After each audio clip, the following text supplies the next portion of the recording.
सच्चाई के साए, एक दहशतनाक सफर। बारिश अब सिर्फ पानी की लकीर नहीं रही थी, वो तूफान बन चुकी थी। ऐसी बारिश जो जमीन को नहीं, इंसान के ज़मीर को भिगो देती है। आसमान पर बिजली चमकी और उसी लम्हे कुएं के अंदर से सया धुआं उठने लगा। धुआं आहिस्ता आहिस्ता फैलता गया, जैसे अंधेरा खुद सांस ले रहा हो।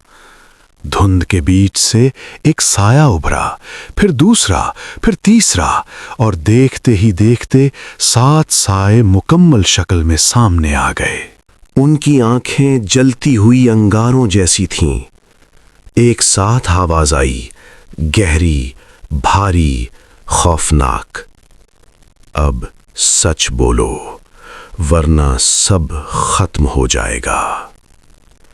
हारिस का जिस्म कांप उठा, सांस बेतरतीब थी, दिल की धड़कन कानों में चीख रही थी। वो पीछे हटना चाहता था, मगर कदम जमीन में गड़ चुके थे। तब धुंध के अंदर एक मानूस सी शक्ल बनी। वो उसकी मां थी। चेहरा पीला, आंखें खाली, मगर आवाज में दर्द था। उसने कहा, मैंने सब देखा था हारिस। मैं बच्चों को बचाना चाहती थी, लेकिन गांव वालों ने सच को दफन करने के लिए मुझे भी खामोश कर दिया। हारिस की आंखों से आंखों नहीं, शर्मिंदगी बहने लगी। वो घुटनों के बल बैठ गया। इसी लम्हे बारिश के बीच बाबा करीम कुएं के किनारे आ गए। की दाढ़ी भीग चुकी थी और आवाज लरज रही थी। उन्होंने कहा, मैं भी मुजरिम हूं, मैंने सच छुपाया। ये कहते ही उन्होंने खुद को कुएं में गिरा दिया। पानी उछला, धुआं बिखरा, मगर कुआं खामोश न हुआ। साए और करीब आ गए।